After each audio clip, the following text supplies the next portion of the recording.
Então, Célia, vamos lá continuar a nossa conversa? Sim. Ora, vamos Mais um então. bocadinho. Aqui é mais uma perguntinha. Tiro eu, pode ser? Pode ser. Vamos lá ver o que é que Célia fala. Diz-me uma frase que tenha mudado a tua vida.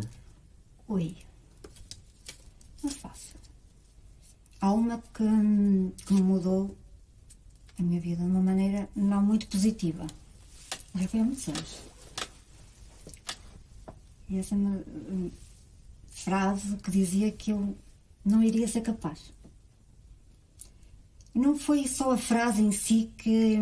Mas foi uma frase dita que alguém te disse. Não foi só a frase, sim, não foi só a frase, foi a pessoa que o disse.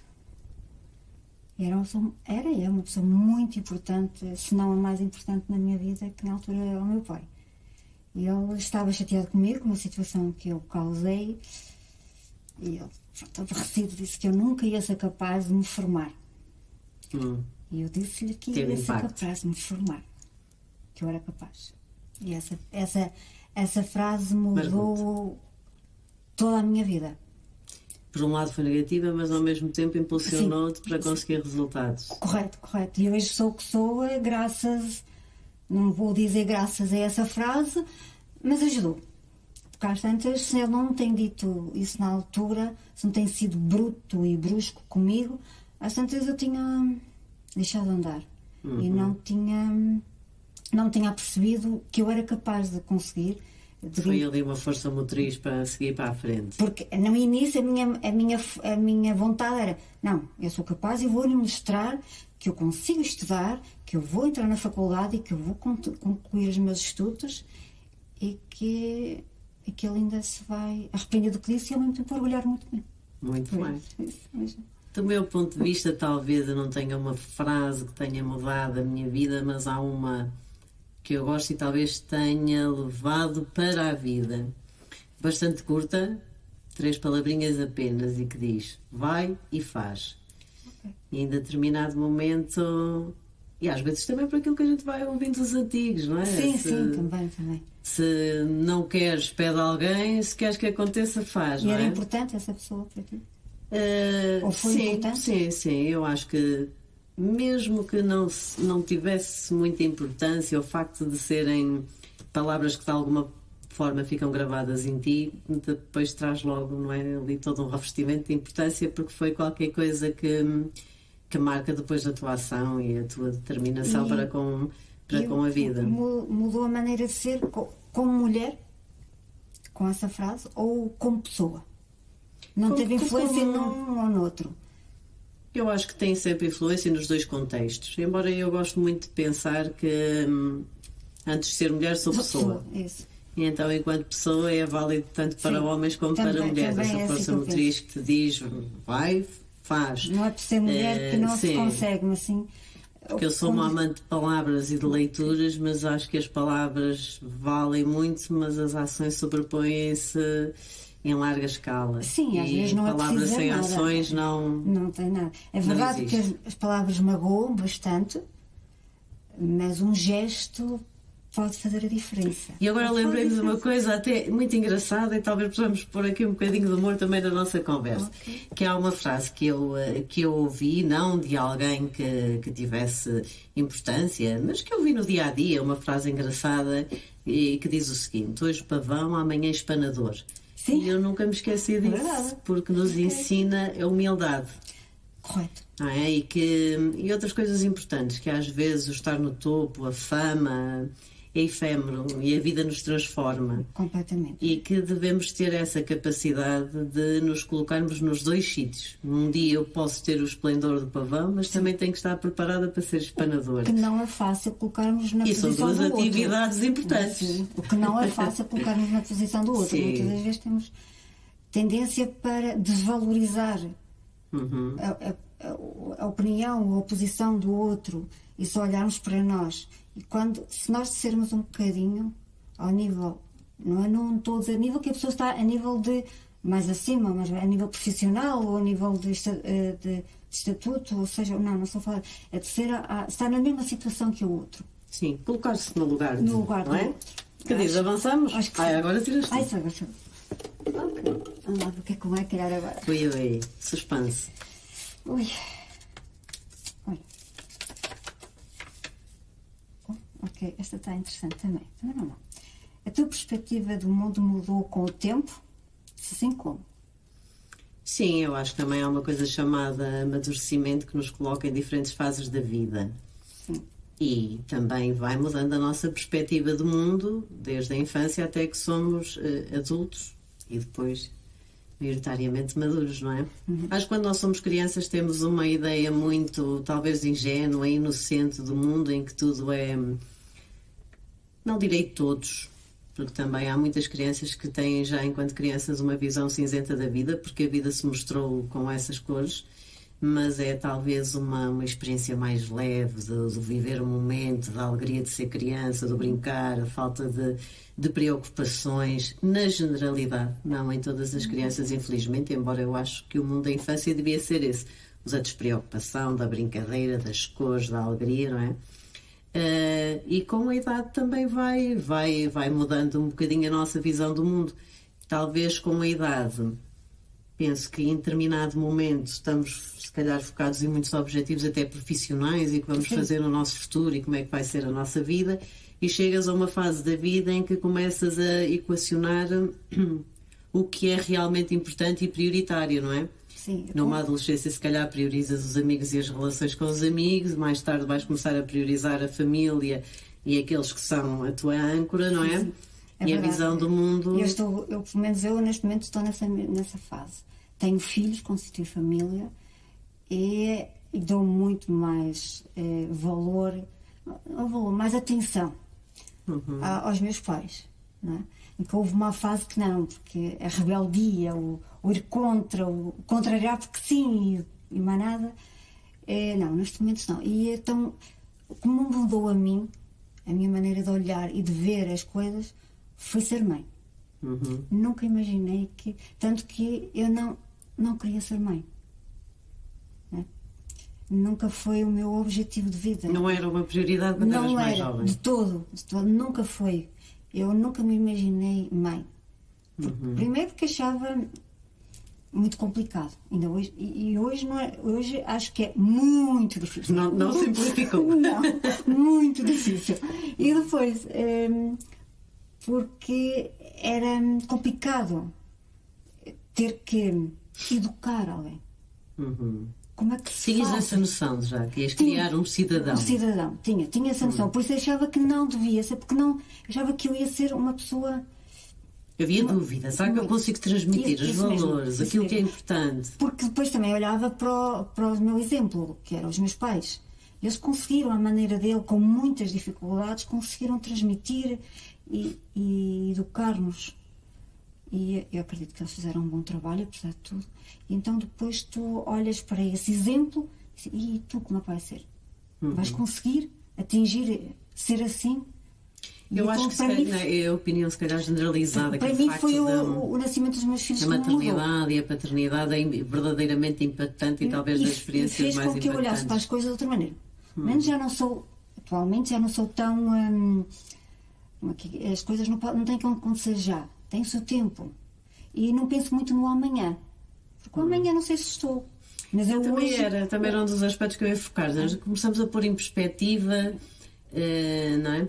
Quando somos jovens, o futuro parece que é imenso, infinito, sim. Dura para sempre. E agora não. E agora temos a sensação que o tempo é limitado. Há que fazer agora, há que experienciar agora, viver agora. Se é para viver, é agora. Se é para dar, é agora. Se é para dividir, é agora. Não há amanhã. O amanhã não existe. E outro aspecto que eu concordo contigo também na tua opinião e que tem a ver com os pais e os pais da nossa geração, nós somos de idades bastante próximas, que com poucos recursos deram-nos coisas fundamentais, sim.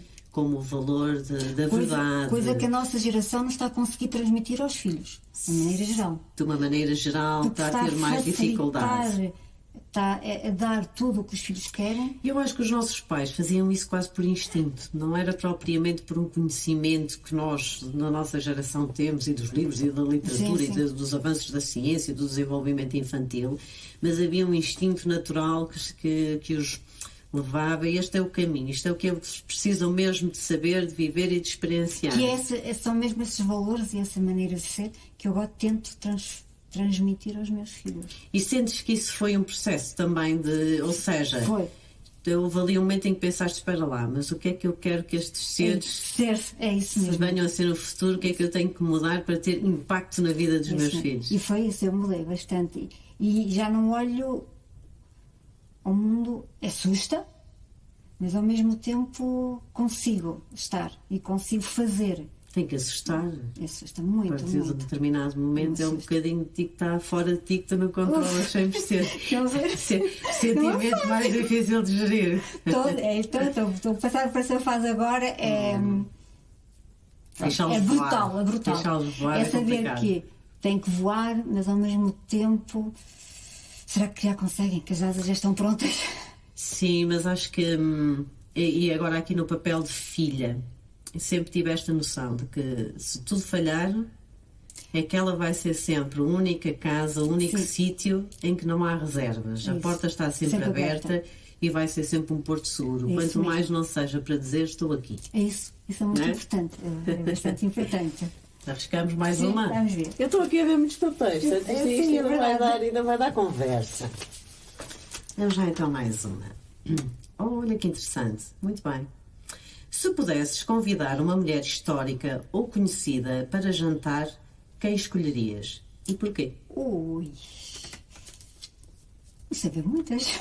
Acredito. Tantas. Mas assim, de repente, lembro-me de uma, não, duas. Uhum. Ambas escritoras e que marcaram muito o gostar de ler. Que elas escreviam uns livros muito interessantes, muito agradáveis de ler, muito simples, que era Uma Aventura.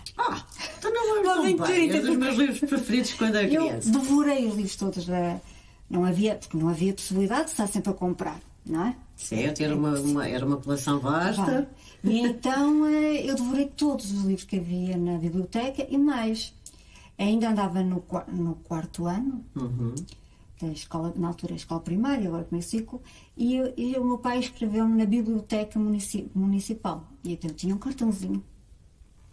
Então íamos lá de vez em quando buscar livros, pelo menos uma vez por semana. Que era as escritoras Isabel Alçada e Ana Maria Magalhães, não estou em erro. Parece-me que sim. Não é? Eu faço sempre. E depois há outra pessoa. Troco sempre com a Alice Vieira Sim, porque essa também e teve então algum impacto. vem sempre a ideia, mas não. A Isabel Sim. Alçada, que até foi nossa há uns anos atrás. Os três nomes são familiares, também estiveram. Que até foi Ministra da Educação há uns anos atrás, a Aham. Isabel Alçada. Ana Maria Magalhães, não, a escritora, não sei neste momento. Qual foi o percurso de vida dela? Mas Fora elas da- marcaram-me imenso. Então seria com essas duas personagens que, pelo facto de transmitir o gosto da leitura. Uhum. Algo que eu consegui transmitir aos meus filhos.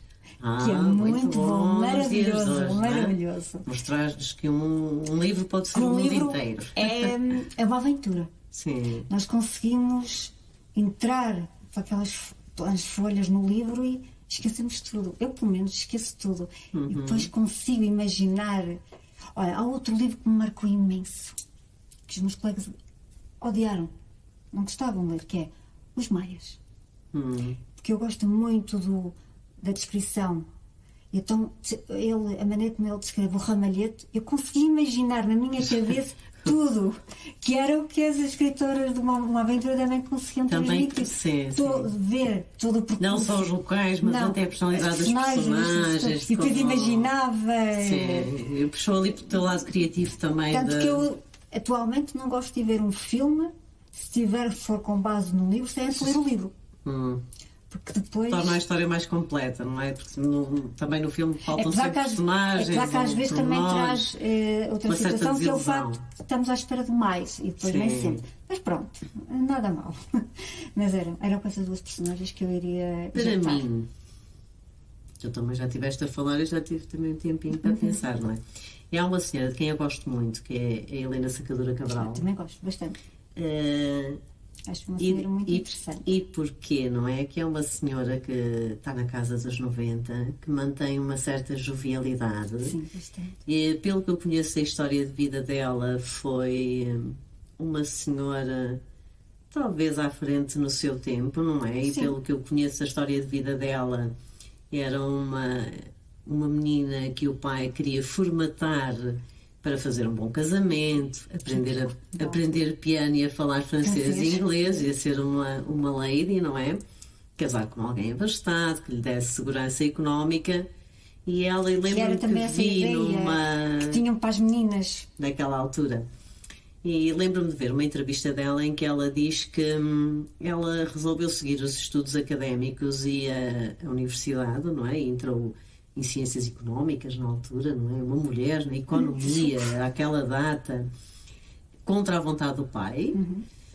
E muito por estímulo que ela falou das mulheres da família dela, porque a mãe sempre a estimulou a aprender e que lhe ensinou duas coisas: a não depender de ninguém, para que a sua história de vida dependesse só dela, e ela levou isso a sério.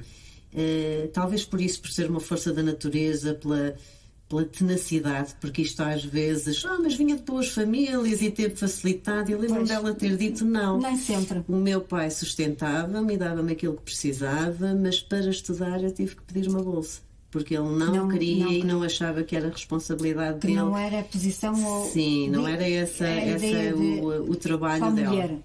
Para além disso, depois também, o facto de ela ter sido a primeira mulher a entrar nos quadros técnicos do Banco de Portugal. Okay. Que não, só havia homens. E eu lembro-me dela dizer nessa mesma entrevista que abriu um concurso para os quadros técnicos, não é? Portanto, uma carreira já um bocadinho de topo dentro do Banco de Portugal, e levou os papéis da candidatura e as pessoas não souberam o que fazer com ela. E disseram-lhe que o concurso é só para mulheres. E ela questionou: mas está no regulamento, não mulheres parece... Só para homens? Só para homens, não são admitidas mulheres. Mas eu li o regulamento e não estava lá nada disso escrito, não havia específico. Pois, mas é só. E ela não se resignou com a primeira resposta que lhe deram.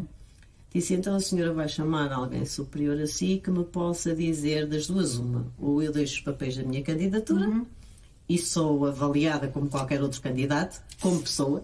E há um bocadinho falámos nisso. Exatamente. Ou então a senhora passa-me um papel a dizer que eu não fui admitida a concurso por ser mulher. Mas põe um carimbo para eu ter.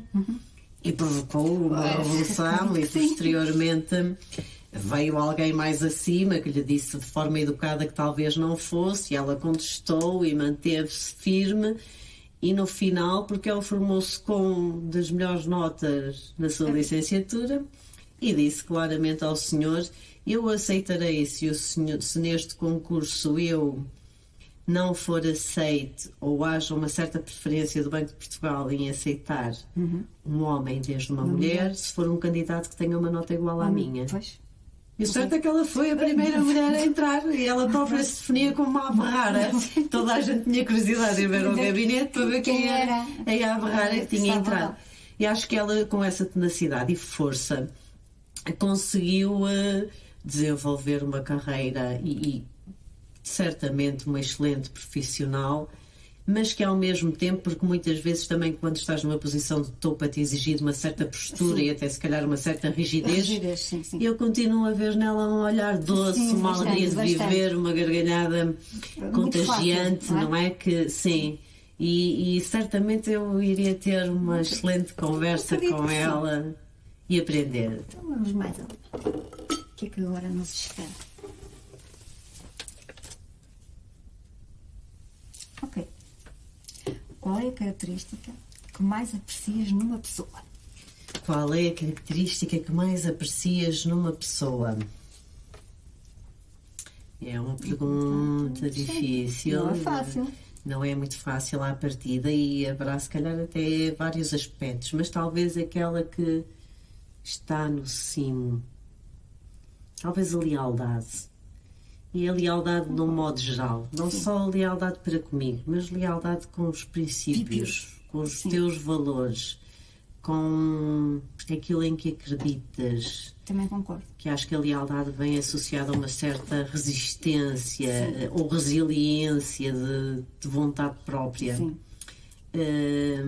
E talvez essa seja a principal, de não cederes às vezes à tentação da facilidade. Sim. No sentido de manteres firme, concordo, não é? Também concordo. Acho que essa traz muita responsabilidade também. Sim, é uma Ser leal a tarefa alguém. difícil. Porque não podes, lá está, não podes só dizê-lo. Tens que o demonstrar com atitudes, com atos, com... Envolve compromisso, Sim, determinação, com sim. sacrifício. Também não é fácil. Sermos leal, porque o ser leal a outra pessoa implica, primeiro que tens que ser leal a ti próprio e respeitar-te. É uma boa dose de autoconhecimento. Também. E depois tu vais confiar. Ao exigir a lealdade da outra pessoa, tens que confiar nela.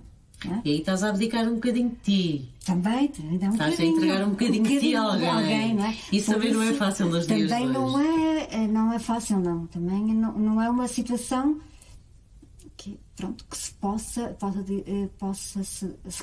dizer que é simples ou que somos leais só porque sim. Não, sim. Não. E eu também E nos dias de hoje cada vez mais complicado, não é? Não é fácil, não é fácil. Vemos que é um conceito que de vez em quando parece estar a cair em desuso. Como se fosse temporário. É porque as pessoas olham muito para o corre-corre do dia-a-dia e o atingir os objetivos muito fácil, de uma maneira muito rápida. E depois não olham como... acham que os fins justificam os meios. Então esquecem tudo. Falta-nos desacelerar. Também. Se calhar, não é? Também. E olhar mais. Foi o que eu disse há bocado. Olhar mais para o lado. Colocarmos mais na posição do outro. E não, neste momento estamos... Eu acho que estamos com... Como é que eu ia dizer? Com alguma... Uma falta de princípios. Não é uma falta de princípios, mas... Um certo distanciamento. Sim. Talvez as pessoas lá no fundo saibam, isto é importante, mas agora não tenho tempo para pensar. É isso. Porque é assim, o que eu acho é que as pessoas o que pensam que ao ser assim, que não vão conseguir, que nunca vão estar, ou que nunca vão ultrapassar qualquer obstáculo, porque só criticando, só rebaixando, só dizendo mal, ou em não ser confiante, em não confiar, ou desrespeitar a opinião dos outros, ou a maneira de ser dos outros, é que vão conseguir atingir os objetivos. Não sei se estou... Ou veem um caminho mais fácil para chegar de A até B, não é? Que é isso que na nossa sociedade está a acontecer. A pessoa não importa como. Sim. Não importa. Não importa, o que interessa é o fim. E depois esquecem-se as origens, esquecem-se de onde vieram, quem eram, quem são, e para onde querem ir, e não importa. Não perdem um bocadinho de tempo a analisar o importa é chegar. O importa é chegar. Do desenvolvimento pessoal, não é? Por onde é que eu já passei? Que fases é que o resto não interessa. É que eu vivi? Eu, pelo menos, é isso que eu sinto. Portanto, também apostavas nessa na lealdade. Assim, em segundo plano, talvez aligerando um bocadinho o bom humor. Adoro pessoas bem-humoradas que nos façam rir e... É verdade, faz bem. Tragam um bocadinho de alegria. Eu que tinha sempre um ar muito sisudo, pelo menos é isso que mostro aos outros, mas faz. Mas quando rio, quando sorrio e quando dou uma gargalhada, bem lá do fundo. O coração até apto. É a minha vez? É. Vamos aqui no fundo. Acho que sim. Não foi muito assim. Vais no carro, sem destino. Que música escolhes para ouvir? Ui, que desgraça. Tantas. Vamos selecionar isto em meia dúzia. Ai, meu Deus, tantas. Depende da disposição. Ora. Mas por acaso é uma coisa que eu gosto. É conduzir ou ir no carro e ouvir música. Pronto, gosto. Mas são tantas músicas, tantas, que me dizem tanta coisa. O que é que te inspira mais, assim? Eu gosto de ouvir música pode ser o que está a passar no rádio, nem toda, mas o que passa no rádio, não, gosto de ouvir. Mas depois tem alguns cantores que eu gosto, porque cresci a ouvi-los e me levam sempre a esse tempo. Por exemplo, George Michael. Eu gosto de ouvir, porque leva-me para a minha... Músicas com uma certa memória afetiva. Sim, porque me levam para a minha infância, a minha adolescência, que eram... Eu recordo-me das minhas tias e das irmãs da minha mãe. Police. Também. Porque elas estavam imigradas e era isso que elas traziam e que ouviam. Então... E o programa Top Mais, que essa era obrigatório passar. Sábados, não e tinha acabava que em grande. Tinha que ser. Então, esse tipo de música, Scorpions, depois há Pink Floyd. Pink Floyd, não sei se é bem assim que se diz, mas também não importa. Está muito aproximado. Aprendi a ouvir com o meu marido. À noite, quando nós já saíamos, que era um programa que dava. Vou ter que fazer o Centro Pacífico? Centro Pacífico. Somos da mesma geração. Maravilhoso.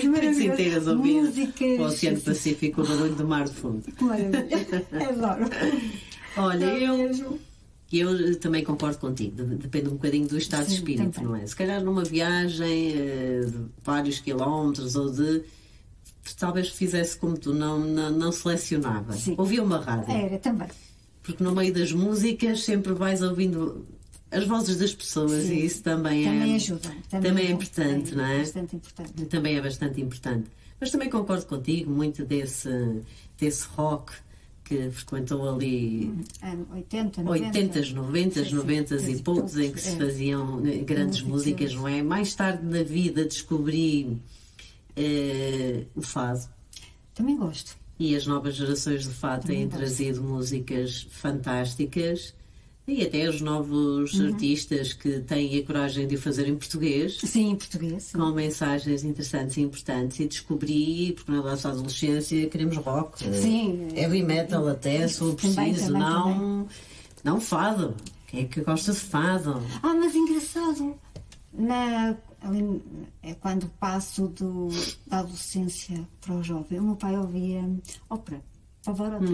Eu gostava de ouvir. Era interessante. E houve uma altura que eu também descobri a música clássica. Sim, também é interessante. E toda aquela conjugação de instrumentos e de sonoridades diferentes e de que forma é que esses altos e baixos despertam emoções. Também penso, olha, somos duas ecléticas musicais que ouvem.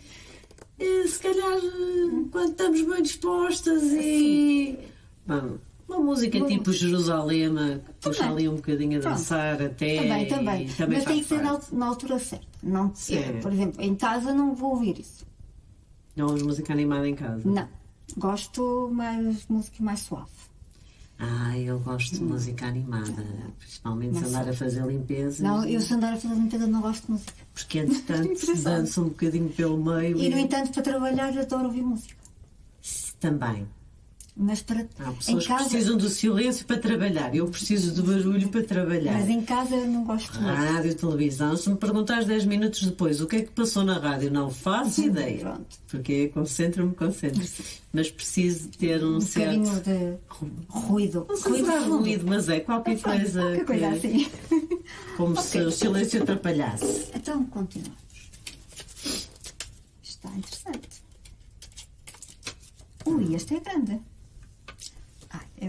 Esta aqui diz-me muito. Interessante. Chegas a casa, preparas um pequeno lanche, sentas-te no teu sofá e não tens ninguém contigo, nem um gato. Para ti, isto é solidão ou liberdade? Para mim é liberdade. Para mim também. A solidão é um conceito muito peculiar, porque eu tenho a sensação que há imensa gente rodeada de pessoas que está sozinha e há imensa gente sozinha que está acompanhada. Então, e acho que muitos de nós precisamos de momentos de solidão para nos organizarmos pessoalmente e isso faz-nos tanta falta como água para beber. Há outros que acham que não e que não conseguem conceptualizar a ideia de estar sozinho. Sim. Para mim é uma necessidade. Para mim também. Sendo sincera, Estar para sozinho. mim o silêncio Momento só. e a trabalhar não, mas noutros momentos o silêncio é importante em termos de organização pessoal e de estruturação É enquanto pessoa. importante ter esses momentos de silêncio. E nunca assumi que estar acompanhada, e às vezes as pessoas dizem, mas depois com idade as pessoas ficam sozinhas, e se não tens filhos, e se não tens ninguém. Sim, mas eu vejo tanta gente com família tão grande não é? e tão sozinhos, não é garantia de absolutamente nada nos dias de hoje. O importante é fazer o exercício de saber estar sozinho e apreciar estar sozinho. Sim, eu costumo dizer que eu gosto da minha companhia. Sim. Eu gosto de estar comigo. Né? Estás a fazer esse exercício de faço. falares Muitas até vezes contigo própria? Falo muito comigo. E respondes? Eu respondo muito. Respondo. Eu também. Respondo. Também não fazia sentido, não era o nosso, ninguém responde. Não, eu respondo, eu falo, tenho conversas comigo própria maravilhosas. Eu sou muito crítica de mim própria. Não há ninguém que me critique mais do que eu. Portanto, também usas muito tempo de solidão para fazer esse exercício de avaliação muito. Do teu comportamento ou postura. E depois até posso estar rodeada de muita gente, mas se estiver a fazer isso, esqueço. Às vezes até me esqueço que estou no meio de um jantar ou num restaurante. Sim. Se eu estou a fazer isso, estou distraída, esqueço completamente. Raciocínio muito gosto pessoal. mesmo muito, eu gosto muito de estar comigo. Uhum. Porque eu gosto muito de mim. Como pessoa, como mulher, como mãe, como companheira, como amante, gosto mesmo muito de mim. Olha, isso é muito bonito. É bastante. É assim, já tive momentos em que as coisas não estavam bem comigo própria. Mas quando voltei a acreditar em mim, e olhar outra vez para mim... Estamos a falar naquele espírito autocrítico, não é? Sim. Portanto, nem sempre vamos adorar as nossas posturas. Eu sou muito crítica de mim. Mas consegues encontrar o equilíbrio através da reflexão e de... E preciso, para conseguir seguir em frente e resolver o problema, organizar-me e falar comigo. Uhum. Fazer a minha autocrítica. Dizer, Célia, estiveste errada, não devias ter feito daquela maneira. Ou sim, ou estiveste bem, devias ter feito daquela maneira e correto. Mesmo, ou acho que ainda posso melhorar. Não tive mal, mas acho que consigo melhorar. Mesmo não tendo sido tão correta com a outra pessoa, mas naquele momento tinhas que o ser. Porque se tentasse ser correta com outra pessoa, não ia ser correta contigo própria. Uhum. Né? E há momentos em que nós temos que ser corretos connosco. Eu nunca foste apanhada a falar contigo própria? E tantas vezes. É um bocadinho embaraçoso ao início, não é? Não, eu não me incomoda. Não? Não. Eu senti-me incomodada uma vez porque vinha sozinha na rua e devia vir organizar qualquer coisa de género. Bem, Flor, depois quando chegares a casa tens que fazer não sei o quê e não me apercebi que estava a falar alto, não é? Pois, também tenho essa... Entretanto, alguém passa por mim e diz boa tarde e eu pensei... eras gozado. Não, mas não me incomoda porque... Era algo que eu fazia muito. Porque eu, quando vou para a faculdade, e mesmo antes, mas na faculdade foi mais difícil porque saí da minha bolha e então eu não conseguia falar com as pessoas. Eu só consigo arranjar amigos na faculdade, já andava no 3º ano. É horrível. Então andava muitas vezes sozinha. Então eu ia... Era uma forma de teres companheiro, fazeres companhia a ti própria. Sentiste muito essa transição de saíres do teu ninhozinho e entretanto... Sim, muito. Foi um choque bastante grande na altura. Ainda mais porque eu era... Ainda sou, mas já não tanto. Mas eu era uma pessoa muito tímida. Eu detestava que falassem para mim. Porque eu ficava logo vermelha. Não sabias responder, atrapalhavas de tal maneira que não saía nada. Eu engasgava tudo. Não saía nada. Então só dizia parvoíces.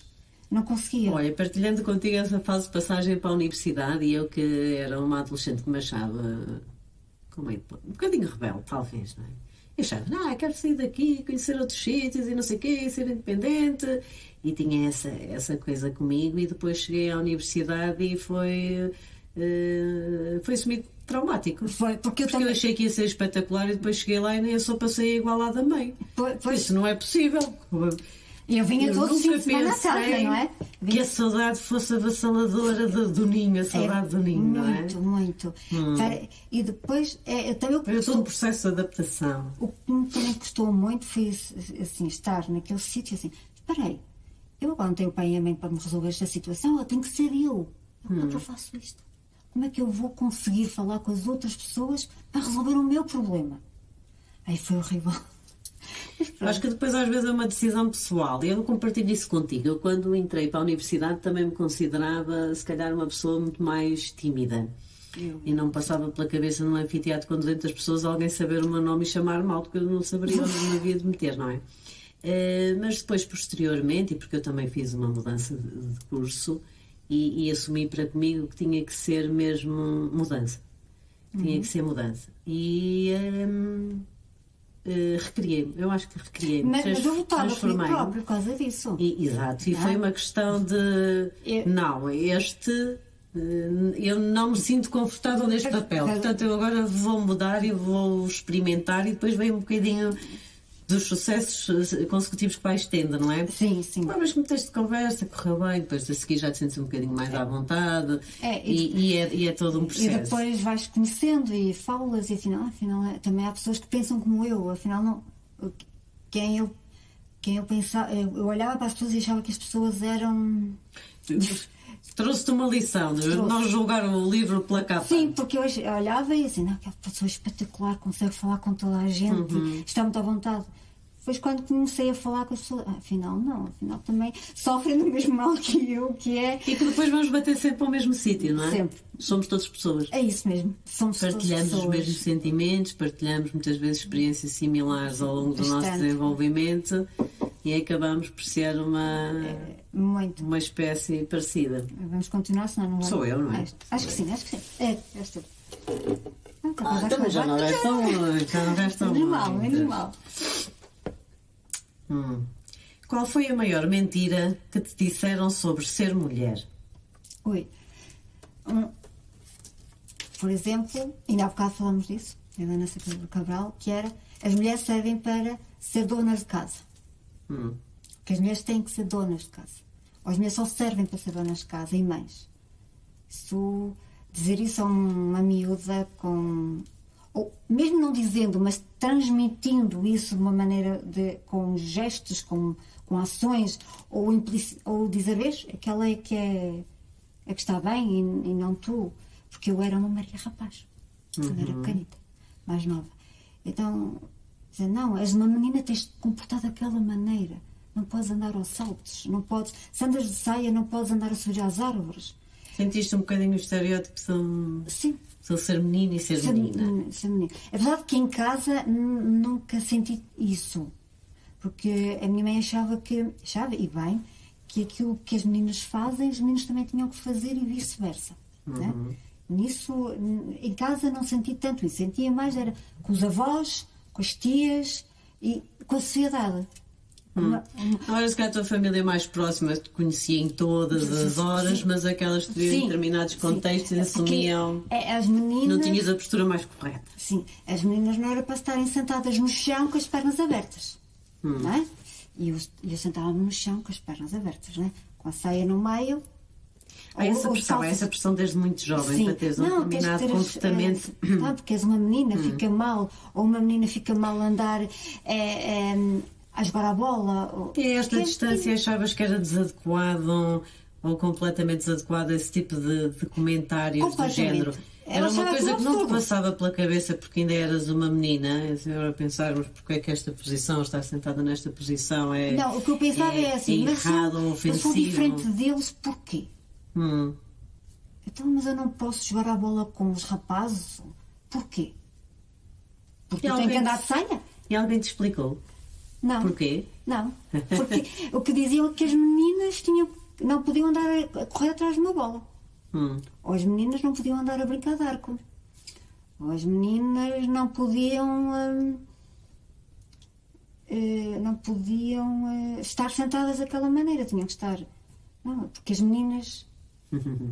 Tínhamos as meninas tinham que ficar em casa. Tinham que ficar em casa. Não podiam andar na rua, nem na casa uns dos outros. Não era mal visto. E então também passei por alguns desses comentários. Se bem que eu acho que o que eu considero que tenha sido a maior ou a pior mentira foi talvez a ideia ou algumas pessoas que disseram, quer queiras, quer não, a mulher é sempre mais fraca. Pois. foi uma coisa que nunca me coube na cabeça e... Eu aceito que considerem a mulher mais fraca a nível físico. E mesmo assim nem sempre. Aí eu aceito, porque realmente E mesmo assim nem a nossa fisionomia ou fisiologia, ou seja lá o que for, é sempre mais débil Só em que algumas imagina, situações. exato, imagina uma situação em que os teus filhos estão em risco. Eu acredito que eu seria a primeira a pô-los a E se calhar não havia nenhuma diminuição Nada, física nada. no Nesse sentido momento, não. Portanto, eu não considero de todo que as mulheres sejam mais fracas. Mas eu fisicamente eu ainda aceito. Porque às vezes havia aquela ideia de que as mulheres são mais fracas porque são muito emocionais, porque... Sim, também, porque choram por tudo e por nada. Mas eu considero isso uma fortaleza. Eu também considero, porque chorar faz bem. Eu considero isso uma fortaleza no sentido de, apesar de... Sim. E de se calhar muitas vezes, embora eu acho que o contrário também é odioso, que é achar que os homens não podem sentir emoções. E isso é uma violência para com os homens também. Eu acho que o homem deve chorar. Tem aqui dois reversos da medalha, mas essa ideia de nos tentarem se calhar passar durante gerações, e aquilo que tu também até já referiste anteriormente, que as mulheres são menos capazes. Sim. Que não conseguem. Porque Sim. são mais fracas, porque não pensam de forma tão racional. Não concordo todo, acho uma absoluta mentira nos dias de hoje e todos os dias.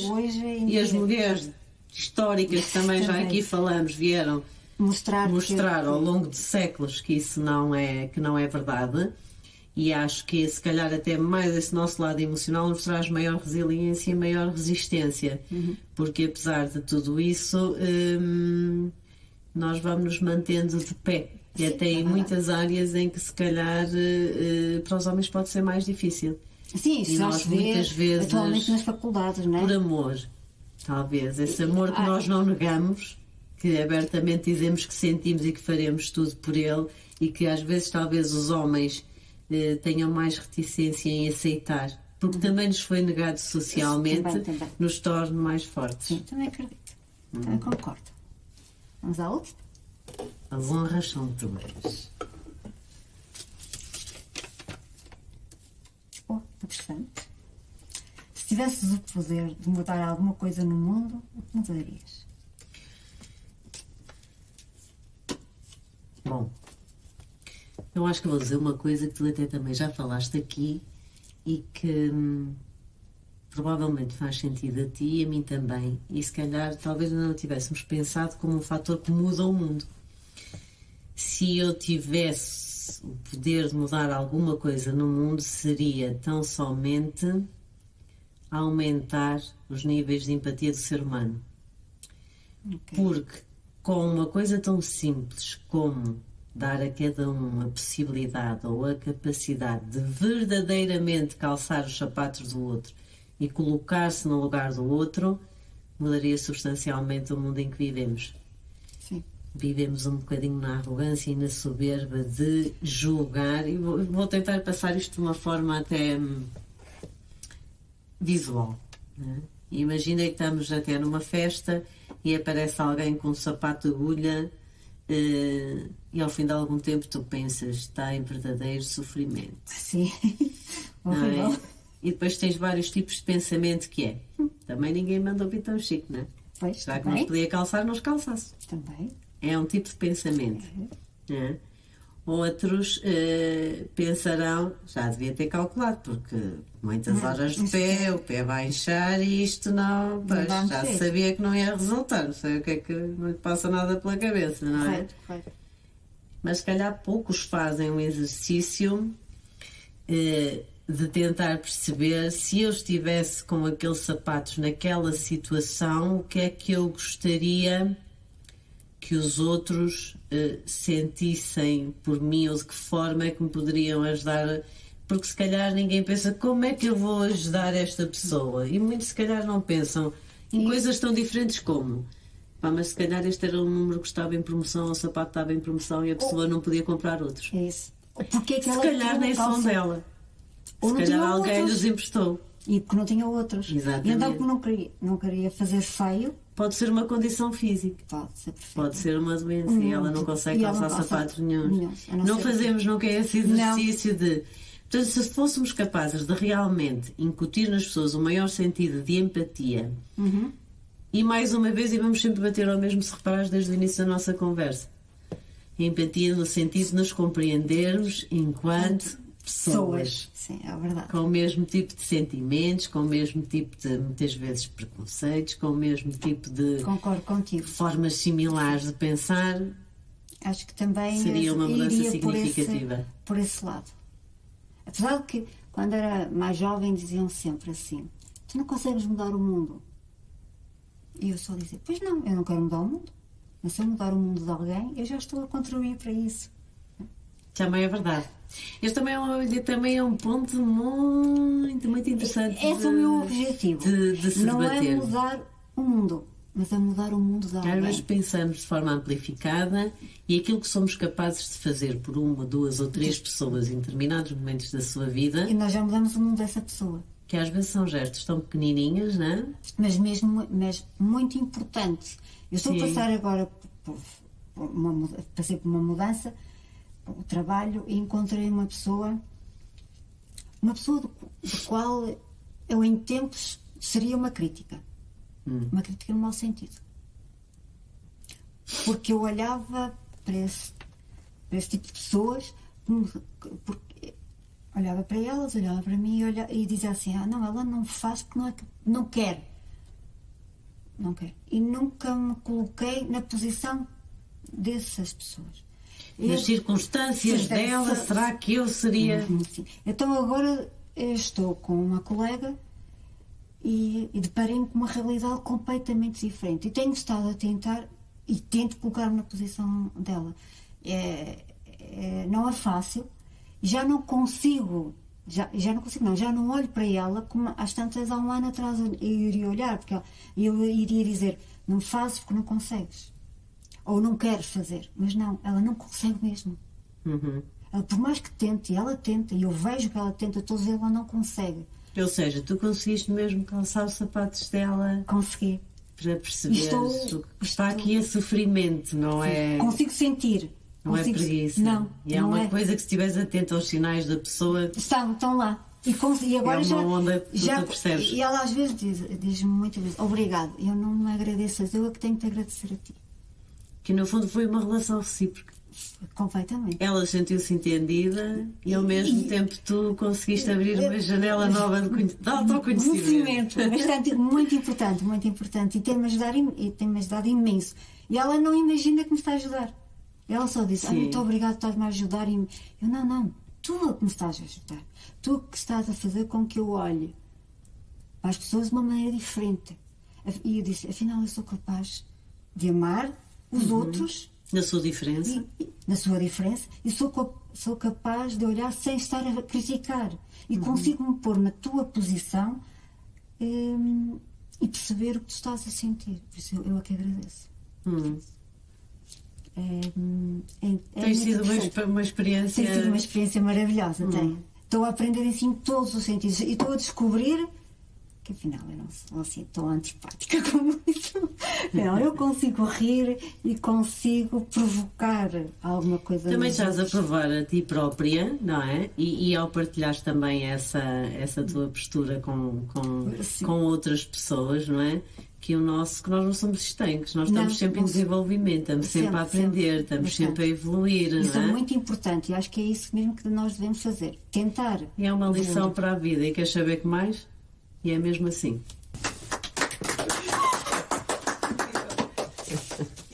Incrível, maravilhoso.